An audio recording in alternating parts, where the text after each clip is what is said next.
Good evening and welcome to Caching in the Northwest. You know, this is the podcast from the birthplace of geocaching right here in the great Pacific Northwest. Now, it's Thursday at 9 p.m. Pacific, and they call me Chris of the Northwest.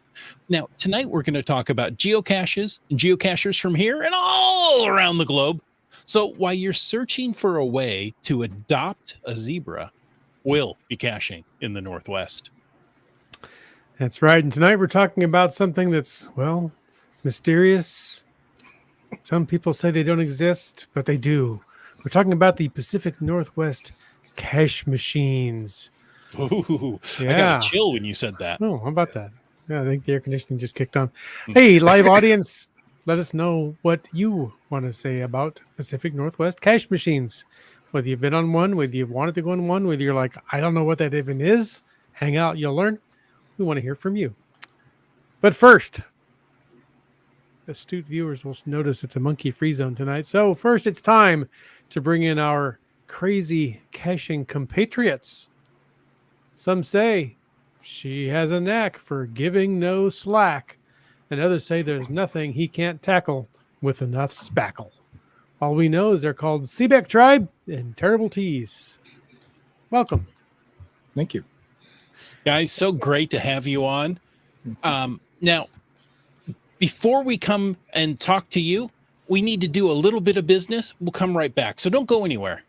Okay. Or, you know, just sit back, relax, have a healthy drink, something like that. But it's a quick reminder that we appreciate the support of our patrons who help this podcast help keep this podcast coming each and every week. Special thanks to the Land Shark, one of our corporate Denali level sponsors. You can check out everything they have at Land Sharks. That's LANDSHARKZ, because we're all Americans here, z.ca. We have another corporate Denali level sponsor. Oh, yes, we have another one. And these guys are known as Gold Country Geotourism. So go to exploregoldcountry.com, learn more about the geo tours, more about this beautiful region, and don't forget to download the app. It's going to have everything you need to help you get the most out of Gold Country. Go to facebook.com/exploregoldcountry to find out more. And if you want to find out more about supporting the show, click the Patreon link. It's somewhere on the cachingnw.com webpage. All right. Well, we're going to have a little bit more news here. We talked last week and some questions came up. Yes, we do listen. We do pay attention. Somebody apparently somebody else does too. That's right. Somebody asked about lackey tags, getting lackey tags from lackeys. And it just so happens that Chris of the Northwest ran into a lackey. Didn't hurt him or anything. At the Insurance Bounce, most of that. Yeah. It was at the Bounce Star Wars Day event. And so instead of a glow, we're going to let you hear directly from a lackey. And they can answer a question that was brought up last week on that episode. And here we go. Well, here I am at the May the 4th Be With You event. And I ran into a lackey. Introduce yourself to us. I'm Jason. Geo Judd is my caching name. And you listened to the podcast last week, and we asked a question, do lackeys buy their own tags? Now, being a lackey, we're going to take this as the definitive answer. So what is the answer? Do lackeys buy their own lackey tags? Well, yes and no. So we don't pay cash for them, but we do have to earn them. So we essentially buy them with sweat equity. So not, and the misconception out there that every lackey has a lackey tag is people will go up to us at events and want your tag, and some lackeys say I don't have one, and they're telling the truth because not every single lackey has a lackey tag because they haven't paid for them or they haven't earned them yet. So. Is it a matter of time or effort, or are there a series of goals? Essentially, it's through achievement. Okay. And caching achievement. Okay. Essentially, and that's to encourage lackeys to get out and cache. Right. Get out and explore and. Now, you're as a lackey, you're given a certain amount of time each month to actually go out and geocache during working hours, shall we say? Well, they encourage us to cache as much as possible. Of course, some of us cache a lot more than others, but they encourage us to get out and get caching, certainly. Well, thank you so much. This was very informative. Yeah, you bet. There you go. There was the definitive answer. Do lackeys buy their own tags? The answer is no, but they do have to earn them. So I learned something new this weekend, just to let you guys know. That was cool. That was cool. And it's cool to know that the lackeys listen. So, yeah, exactly. Hello, lackeys. Thank you for listening. There you go. Folks, we know you're listening. And if you're listening live tonight, we want you to use the hashtag machine to add something to the chat tonight. Now, it's not going to happen automatically. This is no AI involved here, but you can use the hashtag machine. There's no learning involved, right? It's just machine for something for the cache machine topic we have tonight. And of course, you can use hashtag FATAS if you want to bring up something for the after show. It can be anything. A cool event you went to this weekend. Just saying. That's right. So we can all sing, "Welcome to the machine." No, let's not do that. All right. What else before we get in? Oh, here's a little news that was brought up. You know, hosting an event this year, it's kind of a big deal because there's a community celebration event you can qualify for if you've hosted an event, if I recall. So Chris so helpfully pulled this up from the geocaching blog. 4 reasons to host an event this year. Seaback Tribe is like 38 years of events banked already because it's just an event hostess extraordinaire. But here are 4 reasons: 1, 2, 3, and 4. Now let's jump into tonight's topic. Okay, good. Thank you very much. If you're not aware, event caches are one of the many things that make geocaching such an incredible game. These gatherings offer geocachers a chance to get to know other players and share stories and caching tips. Attending an event is always fun, but hosting one is even more rewarding. Is that true, Lori? Yes. Okay. Very much. Now, like I said, particularly this year, it's rewarding because it helps you qualify to receive a 2025 Community Celebration Event, or CCE, if you prefer. So here's the 4 reasons, expanded slightly from what I just listed. Number 1 is you can build community and friendships. It's a great way to meet other cachers. It's a great way to meet cachers if you're hosting an event in an area that isn't your hometown. If you're traveling, plan and host an event. You could meet some local cachers from that area. You can build friendships. I have some friends that I would not have known were it not for geocaching. Reason number 2, as we mentioned, is you qualify for a 2025 Community Celebration Event. Geocaching.com is celebrating the upcoming 25th year of geocaching by bringing back community celebration events. These are special event caches. They allow players to celebrate milestone years in geocaching. So you have to host an event this year to qualify, and you also have other criteria you have to meet. So you can host an event, including CETOs, by the way, between January 1st, 2024, which has passed, in case you hadn't noticed, and December 31st. So basically, during the calendar year 2024. Host an event, and you are then eligible to host a celebratory CCE in 2025. Ooh, CCE. Yeah. So that's reason 1 and 2. Reason 3, well, they're great for planning future cache outings. You can talk to people and go, "Hey, have you seen any great caches that I should go out? Hey, I've really been having trouble finding GC 123XYZ. Anybody found that one? Maybe we could all go out after this event and look for it together." You can plan cache outings. Hey, I want to go over and explore all the caches in Sandusky Park. Let's go together, do that. And why wouldn't you? So, right. So you can plan outings just by attending one event and meeting people and maybe chit-chatting a bit.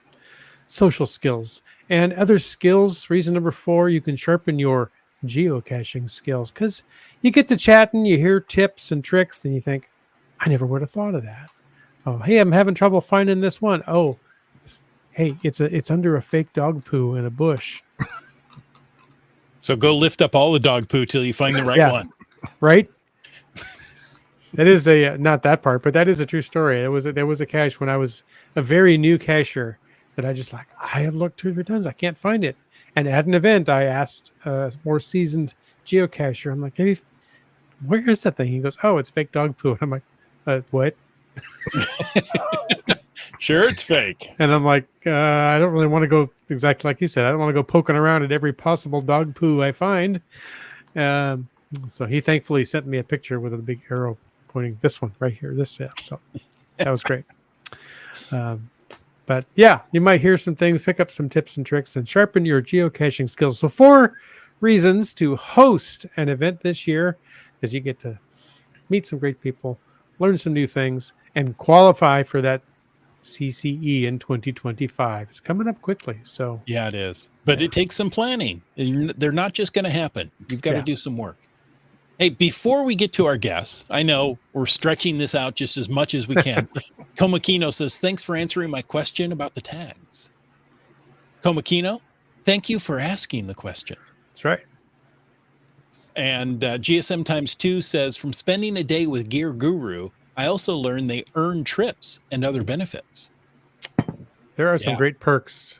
Yeah, being a lackey. they get to do some trips. Yeah. They also, I want to say some of the bigger trips, like to say a Giga event in Germany and that go through lottery. So everybody has a chance, but you can earn them yourself.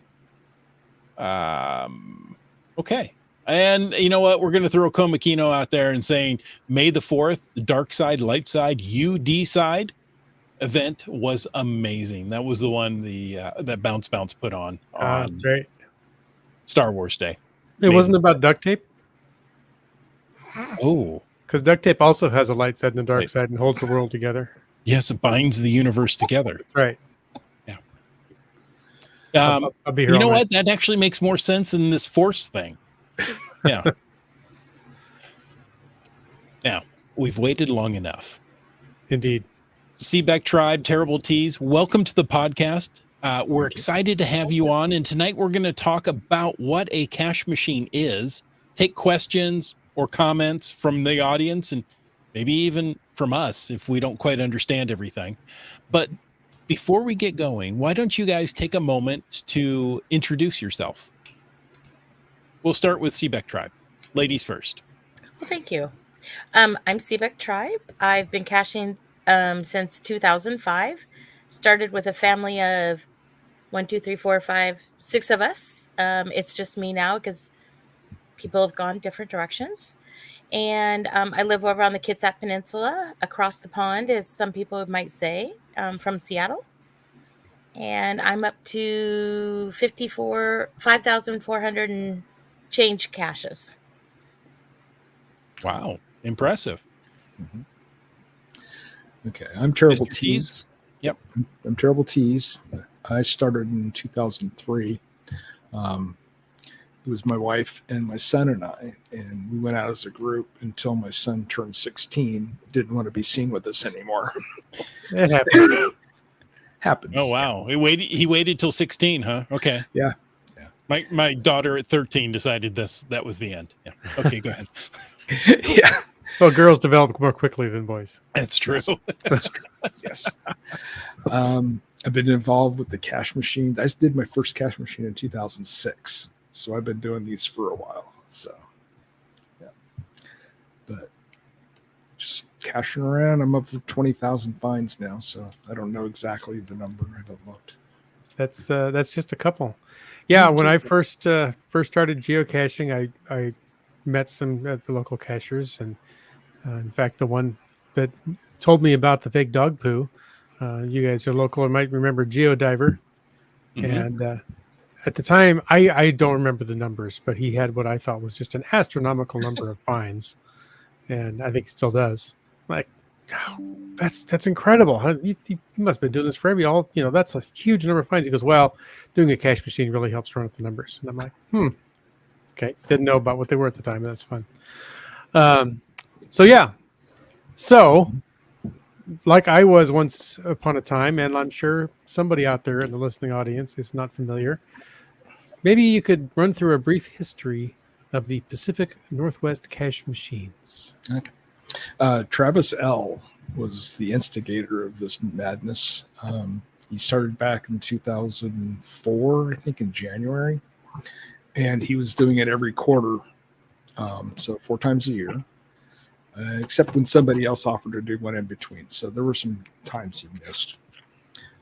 Like I said earlier, I've been involved with it since 2006, going to it. I took over doing the maps and everything when Travis decided to step down because it's a lot of work. Mm-hmm.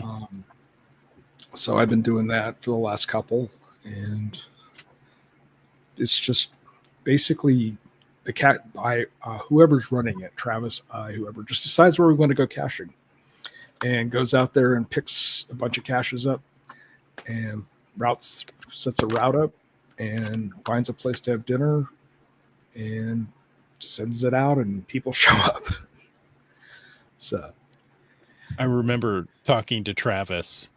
I think it was in January.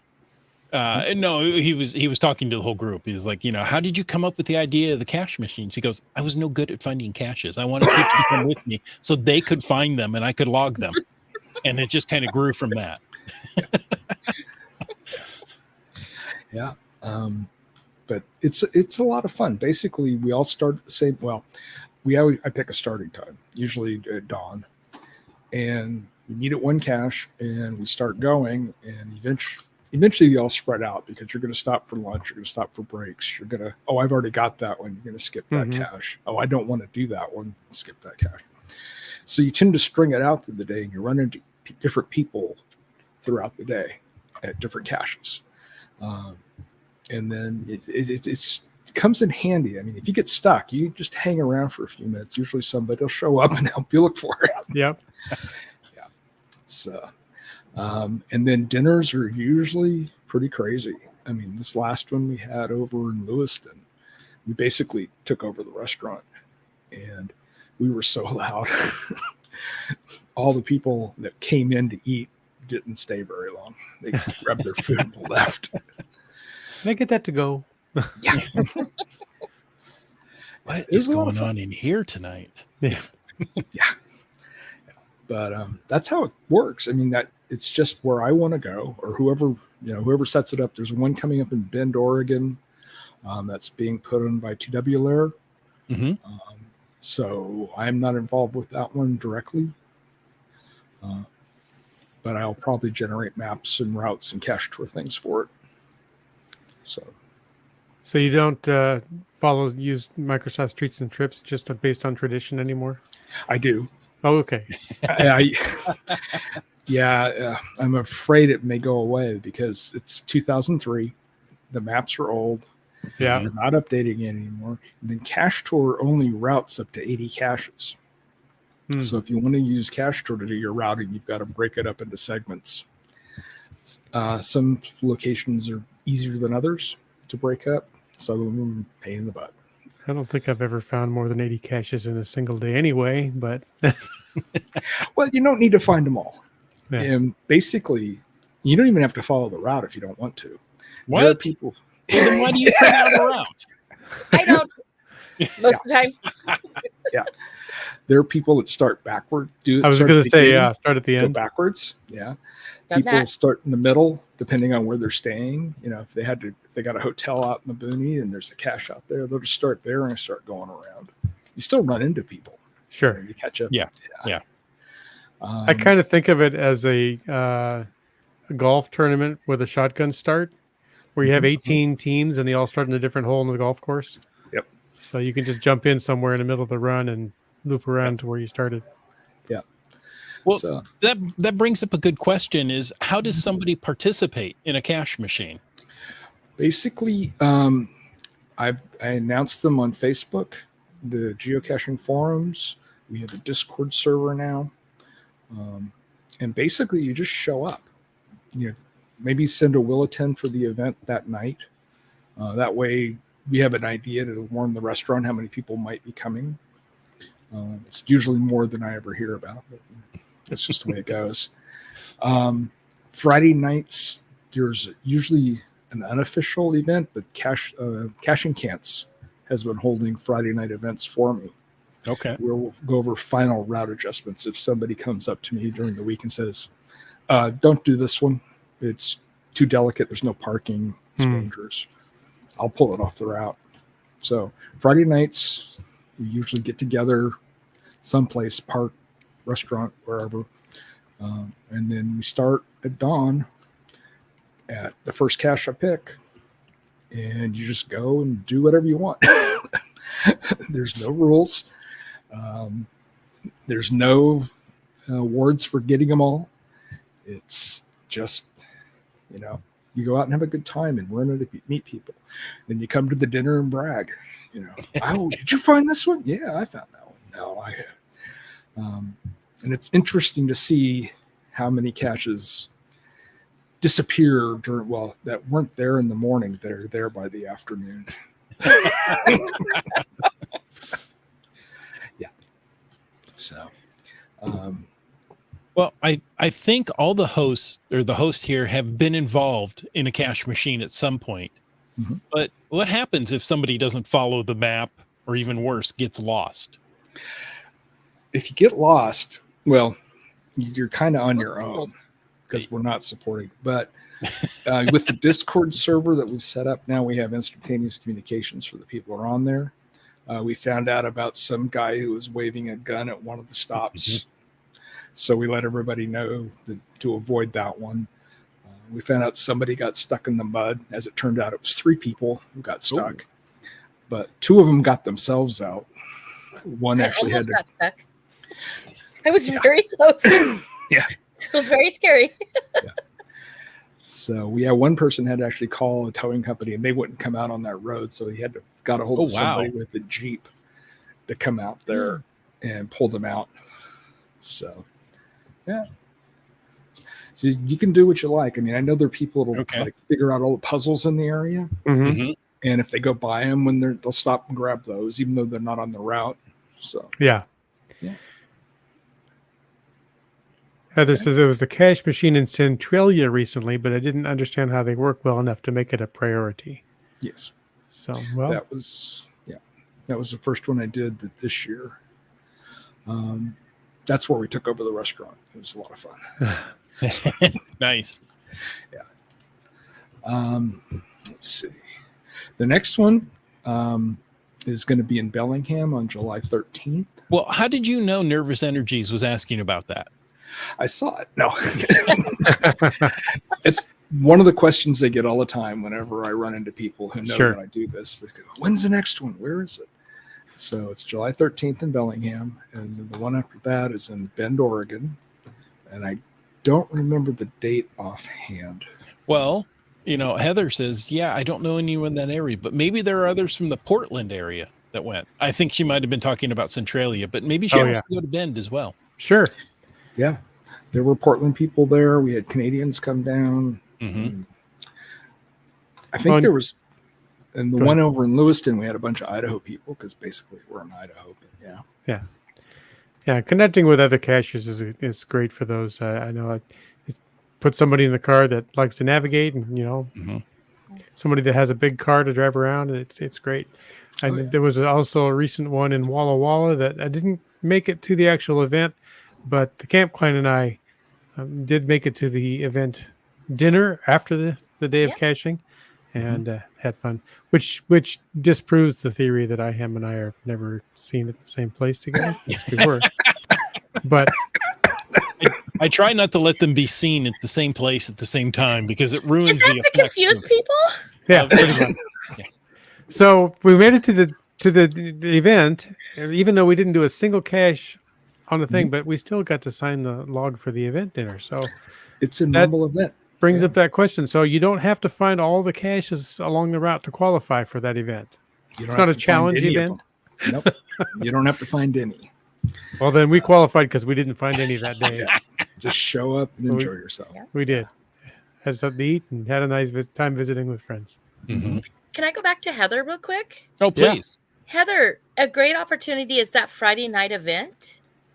That's a great way to network and to find somebody to hook up with Mhm. and to go around, either to follow or, as Wits End says, jump into their car.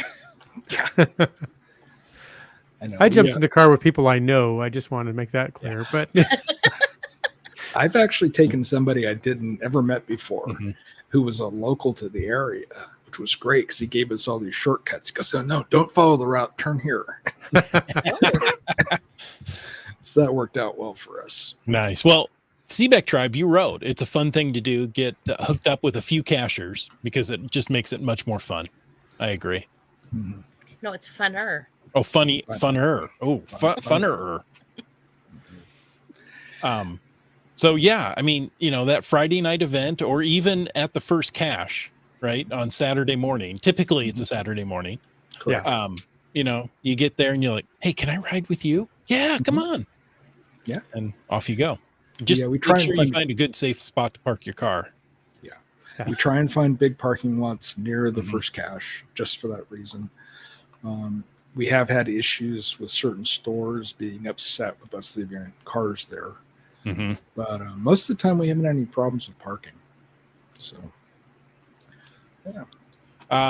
Skyhawker says he thinks Bend is September 9th. It's September sometime. I could go look. I thought it was later than that. So did I. Well, it's I going to think be the a 20 or Saturday in September. 21st. Yeah. Do you remember a Saturday in September? I should write a song. Yeah. Been Ooh. there, done that. in the early days of cash machines, where they planned for the equinoxes and kind of things, Mhm. 21st of a quarter, so every 90 days or so. Yeah, that's what Travis was doing. Now I'm just pretty much doing it once a quarter, working around holidays. Okay. So you're not Yeah. working at the solstice and the equinoxes? I haven't really looked at it, Mhm. but I suppose I could start doing that. I know the 1 in July is the 4th of July weekend was the original date, and I figure everybody's going to be busy with that. So, Yeah, that's true. Yeah. so we delayed it a IHAM week. says he thinks the first machine they did was the Gig Harbor one in 2025-ish. Mhm. Or I'm sorry, 2005-ish.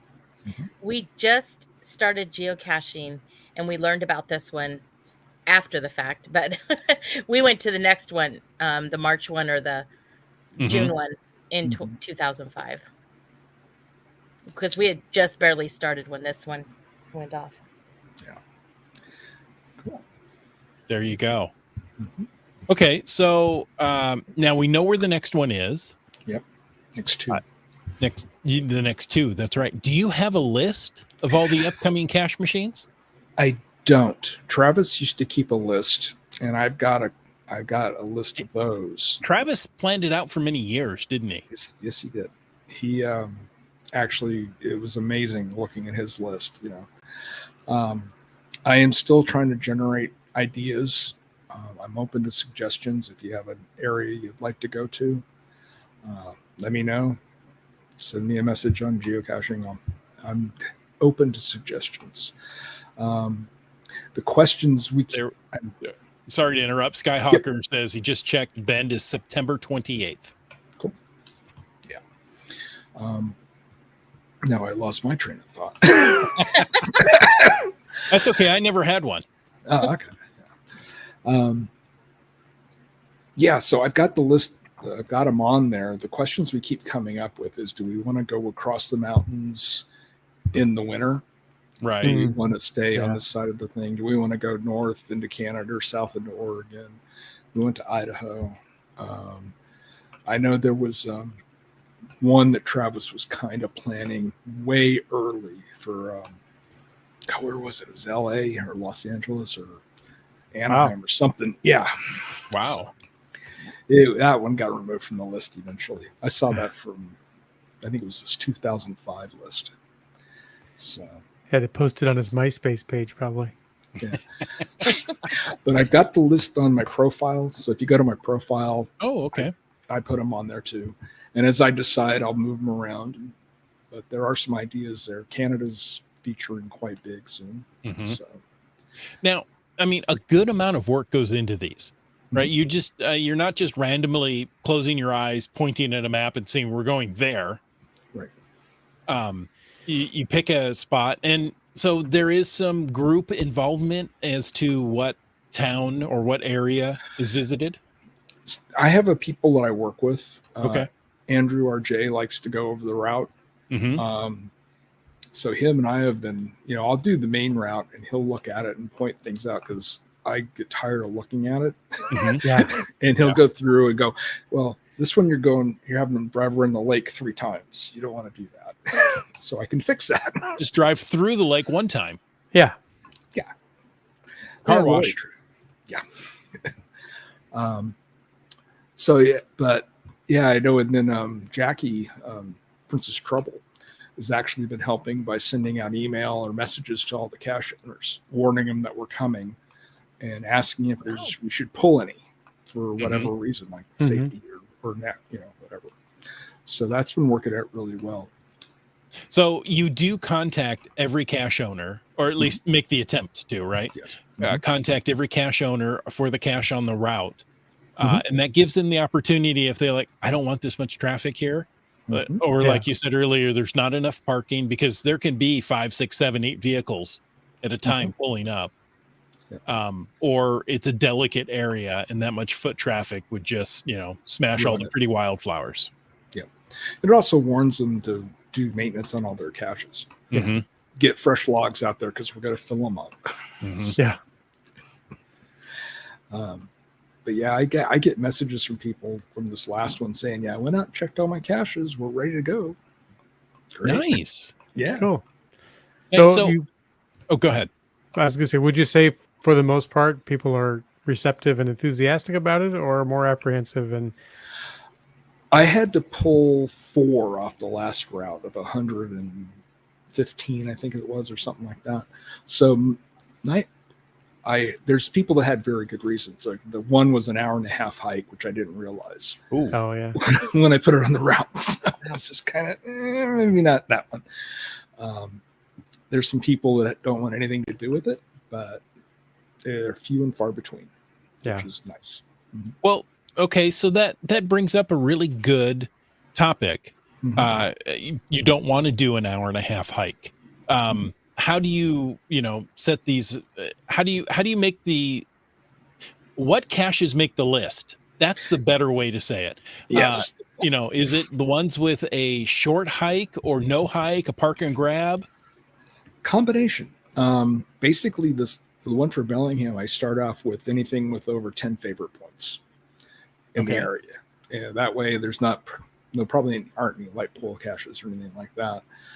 But then I look for, has it been logged recently? Or there are a lot of DNFs? Is the owner active? Because I had a whole bunch on one of them that had a whole bunch of DNFs, and they went out and fixed them. So it worked out pretty well. I try and make it logical, looking in an area.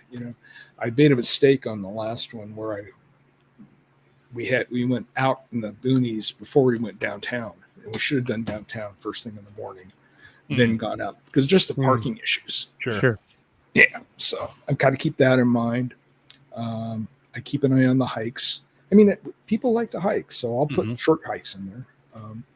And people learn that's a long hike, and they'll just skip it. Multis I put a few multis on. I found out for the the Chehalis one, that one of the multis had stops all over the area. So you would be going back and forth. Yeah. So if you could work those into the rest of the map route, that would be kind of nice. I did do that, and it was confusing because people go, "What? Why are we stopping here?" And then, Did you do that in the Centralia? Yeah, when it had multiples, kind of all over town, and if you don't know to look at that, yeah. So, are you only doing geocaches, or Adventure Labs included also? It depends. We have done adventure labs in the past. I didn't do any on the last one. There's a bunch of good ones in Bellingham I'm looking at. If you want to hang, well, let's see, July. The campus shouldn't be too crazy. The WWU has some great adventure labs with all their artwork they have on campus. So I'm looking at that one. But I started the map the week after the last one. And so Wow. Okay. I just go out there and find all the caches in this area, and then I start whittling them down and stuff like that. So, but it doesn't take a lot of time at the beginning. It's that last week where you're trying to generate all the maps, generate all the extra, and get it all posted. So, but it doesn't take that much time. Maybe 4 hours, a couple nights a week. That's all. I know Bellingham still has an active webcam cache. Would you include a webcam cache in a cache machine? It's on the list. All right. There was one we had that was a webcam. We started there very first thing in the morning, and it was dark, and everybody had their flashlights on their face. But you look at the picture, and it's just a bunch of glows. You couldn't see anything. And what is a glow? Oh, I don't know what a glow is. Yeah, I've heard that. Yeah. Oh, thank you for setting us up. We feel good about that. Lost Ken has said he didn't know about the cache machine until the police started writing tickets at his cache. Ooh, I didn't hear about that. He says, we love that we had more logs on our caches in one day than in the previous 18 months. Yeah, that's us. So we know, I've been involved in, let's say maybe a fender bender, a car accident, a breakdown, some annoyed neighbors over the years at some of these gatherings, shall we say, these cache machines. Now, Seebeck Tribe, you had a carload of geocaching friends when something interesting happened. Do you care to expound upon that situation? I'd love to expound. So in Lewiston, I had Fairy Honey and Clever Cachers, Chase and his daughter, in my car, and we left a cache called Speed Trap. Should have paid attention, but I didn't. So I left, going down the hill, and I was so focused on where my next destination was and where I needed to make a turn, and we were chit-chatting, and I moved over to the left lane to get into the left turn-hand lane and saw the cop car lights behind me, and I'm like, oh, crankies, I'll just hop in this left lane and make the left turn, and he'll just go on by. Nope. He came right in behind me. And so as I'm making the turn and he's following me, I'm telling the people in the car, I'm like, look what's behind us. Oh, no. So I immediately pulled over, and I turned the engine off and I put the keys up on the dashboard, and we're all sitting there. And all of a sudden, the passenger door starts opening up as the officer is walking up. And all three of us yell at Lana, get back in the car. There's a cop behind us. So evidently the way I parked, she couldn't see the cop car. And when I turned, she evidently didn't see the cop car. So he came up and was really nice and told me that I was doing 48 and a 35 going down the hill. Didn't even see him. Because I guess I was going too fast. So we were chatting and I was just floored. I was shocked. And some of my information that he needed was in the very back. So I got out and we talked with him. And he, as we were in the back, we were talking, and I was getting my proof of insurance. And we were laughing and chatting, and I said, oh, there's a running joke with cache machines that someone usually gets stopped during a cache machine. I said, and I literally turned over to him and he said, guess that's me this time. Jokingly. And then I said, as I'm still looking, I'm like, would you take a picture when this is all done? So So we did that. I got back in my car and he came back, and lo and behold, somebody was leaving the other cache called Internet, and it was Quads in the Mud. Well, I had been razzing Quads in the Mud all day long, like just giving him a hard time on some of his caches. Well, he was nice enough to stop and take a picture of the evidence of my bright yellow truck being pulled over. So Brad pulled up while the officer was in the car running my stuff, and we were talking, and Brad kindly informed me it's only 35 coming down that hill. Little late, Brad. I said, thanks. Nice info now. But he also was very helpful as he gave us the code to get into the next cache because you needed a code. So that saved us that. And then he drives by the officer, and the officer, he goes, stops, and he goes, she is a good lady, I promise. That sounds like Brad. And as he's leaving, later I learned the officer was just chuckling in the back of the car, in his car. Poor Chase. I was giggling because at that point I just had to giggle because I just couldn't cry. And poor Chase is like, Lori, you got to stop. You got to stop. Stop giggling. And I'm like, I can't. I have to giggle or I'm going to cry. So I later told Chase, I said, I was giggling mostly too because I had a great conversation with the officer while I was in the back of the truck. So he comes up and he was so gracious. He gave me only a warning. I was in the system. And I would have only, at the dinner, I told everybody I got $100 ticket. And you it was collected an offering to cover that? No, nobody did. We offered. But I wasn't far off because my ticket would have been $90. Okay. But I later realized I got home and I had expired tabs. And he didn't say a single word. He didn't say anything. And I was so great. I mean, because he could have dinged me for that too. Sure. But when we're all done and he was all done giving my ticket or my warning and everything, I looked at him. I said, "Can we have a picture now?" And he's like, "Sure." So we all got out and had a picture with him. So it was great. It was scary, but I just had to giggle because at that point in time, that's all I could do is giggle.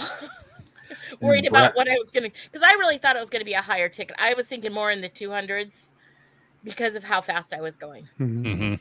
So. But then you didn't realize that Brad had taken a picture and sent it to us and then posted it on Facebook. No, I didn't. Is that how you all knew? Oh my God. I thought you guys knew at the dinner. I did not see that. That is hilarious. No, I did not know that. Yeah, so when I got to the dinner, because we were a little bit later, of course, I got a round of applause. Yes, speed trap.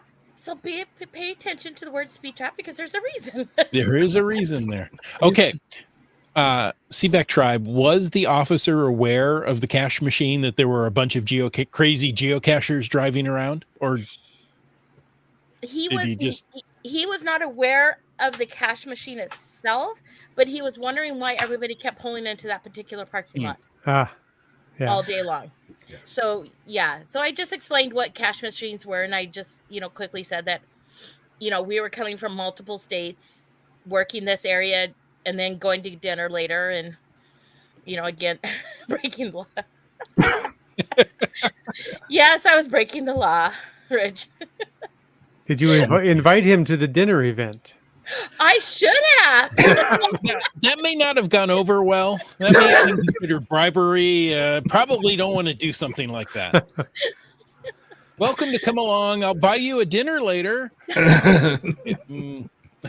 Oh, yeah, no, I didn't know about Brad posting that on the. Oh, that is hilarious. He did send me the pics, so I did ask him to send me the pictures. So. Nice. Yeah, that's cute. So communication is a thing in your car. Like, don't get out of the car because we're being pulled over by the police. And, between other cashers, like, here's the code to the next thing. But how do you communicate? Is there the best way? I've heard you mention Discord group. There's some people like to post pictures of other cachers on Facebook groups. Back in the day, I remember the family FRS radios. Channel 2 was supposed to be unofficially the geocaching channel to monitor when you're out caching. I don't know if that's still a thing or not. What's the best way to communicate with other cache machiners? For me to get messages out to everybody, Discord or posting an announcement on the event page. That will go to everybody. But if you want to talk to between yourselves, Discord is instantaneous. The geocaching, messaging, that works too if you know who you're trying to get a hold of. Sure. Discord's more of blah, yell at everybody, whereas if I wanted to talk to Chris, I'll just send a message to Chris. So we're trying, because of the issues we've had, like with the guy with the gun, we're trying to set up something. I know a lot of people don't want to get involved with Discord. It's the newfangled thing. Of course. That internet thing's not going to catch on anyway. Nah, never. No. Yeah. So, but yeah. Word of mouth, phone calls too. I mean, if you know somebody, I mean, we've had all kinds of different things. Ham and I have communicated with ham radios during cache outings. AOL Instant Messenger. Yeah. Okay. I just post the updates on my GeoCities webpage. Yeah. Everybody sees that. Yeah. That's right. What was your GeoCities webpage, Wits End? Heartland/meadows/7546. Why does he remember this? There are I don't know. things that are just burned into his memory. I can barely remember what I had for breakfast, yesterday, but I can remember that stupid address. So. Nervous Energies wants to know where someone could find that Discord link. Great question. Okay. On Facebook, there's a group called PNW Cache Machines. It's listed there. And on the geocaching.com forums, under the Northwest Washington State, you dig down, you'll finally find the state one. It's in there. It's on the doesn't help. It's on the Discord link. But yeah, we're trying to get the word out. So I know Wendy TWLR got hooked up to Discord, and I gave her her own little group for the Bend, Oregon one, so she can put anything she wants in there and talk. So there are groups for each one of the cache machines. It's just not a general chat. There's a general chat in Discord. Okay. And then when I decide on the location, I create a whole new group just for that. That way we're all, if you only sign up for that one group, you only get the messages for that one little section. So if you're not wanting to see the one that happened 3 weeks ago, you don't have to see it. Okay. By the way, Chris, I chose the ending number 7546 and just because 546 spells Jim on a phone keypad. Of course it does. Okay, that actually makes more sense. How you can remember that? Okay, if you've got to chose it. It needed to be a 4-digit number, so I threw the 7 in the front. But 546 was my name. So.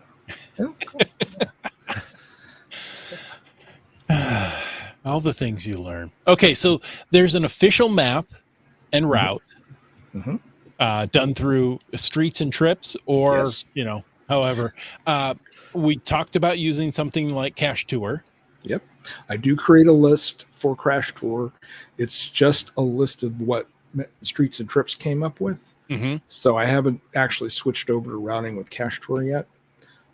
I know it would cost them a bunch more money to bump up the limit from 80 to it's a couple hundred, I think. Okay. But it's up to the Cache Tour people to decide if they want to pay for that or not. But you're talking an individual Cache Tour subscription? Yeah, no, the people will actually run the Cache Tour website. They're actually supplying this free to the users. Right. Yeah. So, I mean, I give them money just because I use it a lot. Yeah. So. I think it's the best routing right now available. It is. Unless unless you go for a professional based system, which is several $100s a month. Yeah. Mhm. And that's for salespeople and things like that, where they can afford to pay that. Right. They're making money at it. We're doing it as a hobby. Yeah. Exactly. Yeah. Free is my love language. Yeah. I enjoy cash tour too. Yeah. But when you, like Jim says, when you get, over 80, it does, when you're routing, it does make it harder. You have to break it into chunks. Mhm. And I think about that too, because like Lewiston, I actually could do the north side of the river and the south side of the river and the east side of and go into Washington. So I could have 3 separate sections. I Okay. would just have to figure out how to hook them together. But it's something for the future. Mhm. Nice. We should have used that on the Roseburg Geo Tour or a Geo Coin Challenge, because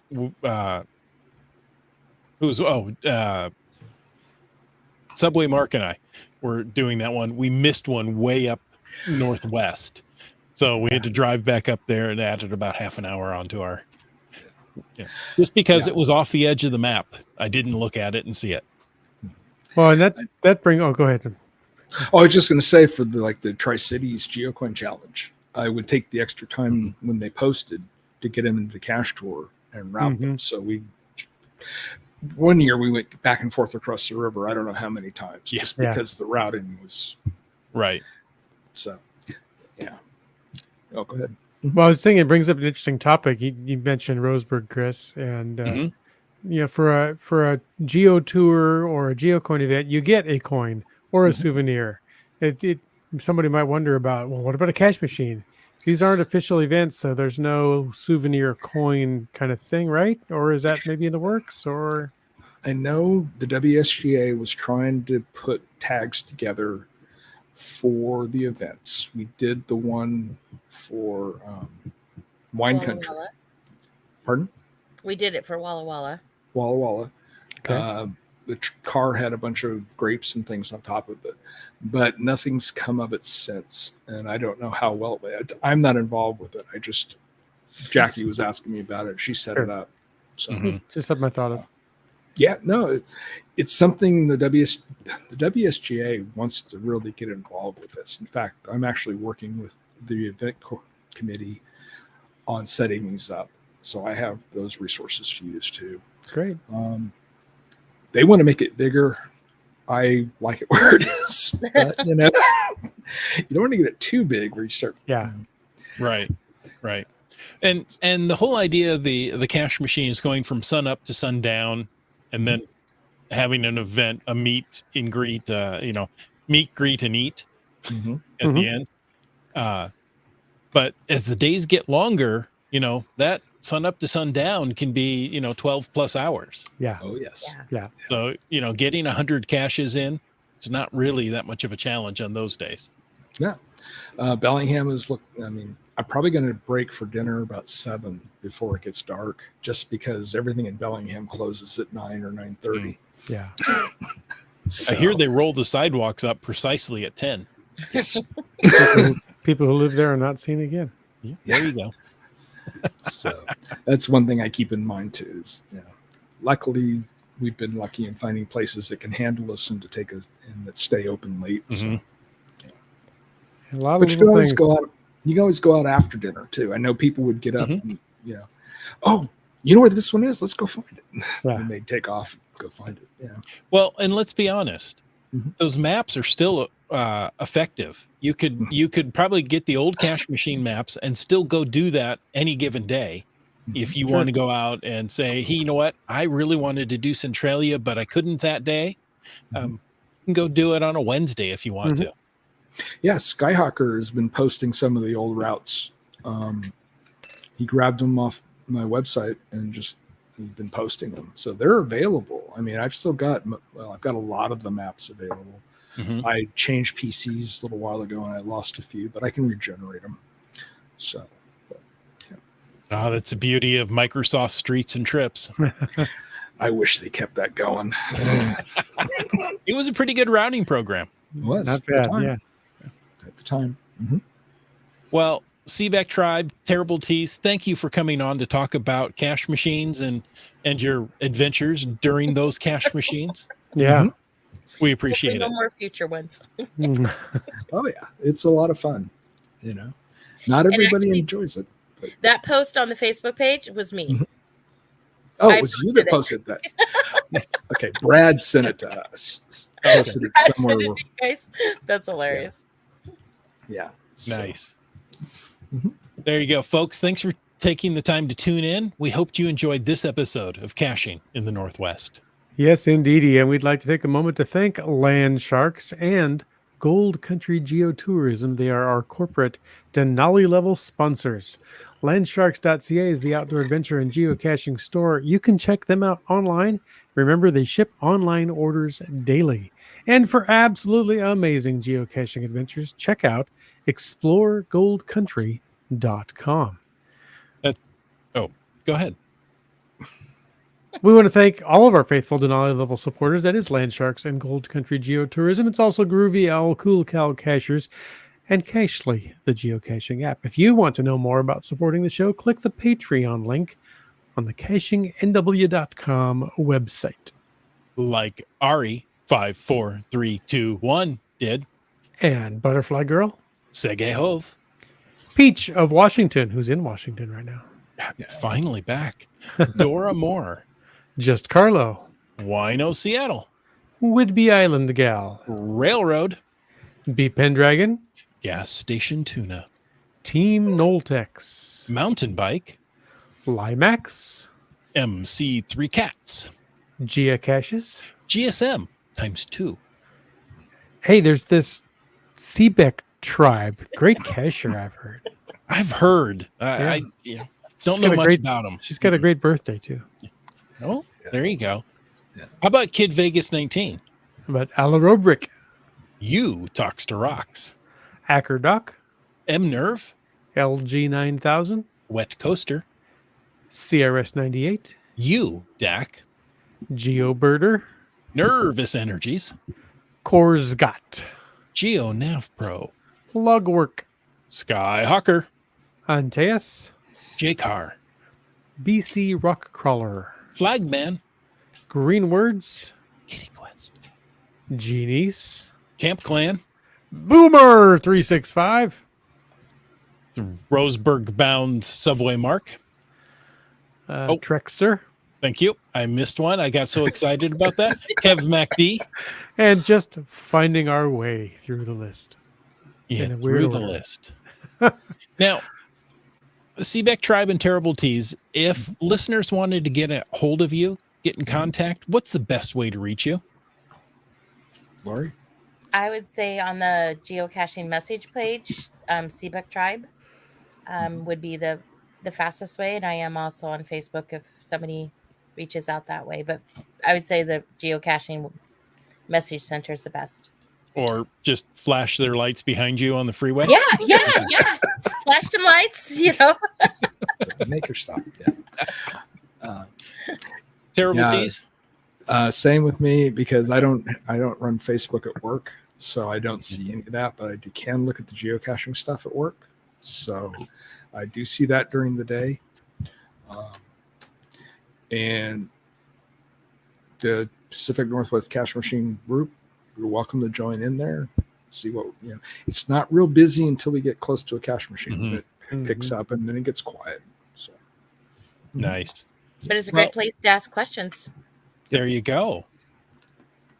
Thank you guys so much for joining us. And folks, thank you for taking the time to listen to this episode of Caching in the Northwest. Your support helps keep the quality shows coming. If you like the show, please click the Patreon link on the CachingNW.com website. If you didn't like the show, let us know what you want us to talk about. But if you like the vibe, please subscribe wherever you get your podcasts and give us a review. Now, if you were in a restaurant, you would tip. If you were in a live audience, you would clap. But since you're on a podcast, leave us a free, fast, fabulous, fantastic 5-star review. And of course, you can call 253-693-TFTC and leave a comment, ask a question, or join us on a road trip any time of the day or night. Of course, you can email us at feedback@cashingnw.com. Join us every Thursday night at 9 p.m. Pacific for a live show and chat. This show is produced by Chris Umfenauer, Jim Paulwitz, Jay Kennedy, and Brian Lang. It's licensed under Creative Commons Attribution 3.0 license. Copyright 2024 by Chris Umfenauer. And folks, I ask you to stay tuned for The after show. Okay, that seemed really loud in my ears, but All good here. oh, Yeah, good here. Yeah. Kitty Quest likes the cattail. Yeah. I've got two that like to walk back and forth. Oh, Heather got to watch the whole show. Hey, so glad. Hey, thank you. Nice. Yeah. The internet didn't go down on a Thursday night at 9:00. We tried. Starcasher says, I'm remembering my Saturday nights in Toledo, Ohio. Oh, yeah, it's like being nowhere at all. Oh, let's see. We had a couple of FTASs. The Fraser Valley Cache Bash 7 was kicked off last weekend with 48 new caches. Who was up there last weekend to get those? No, not us. Not I. That is. Not I.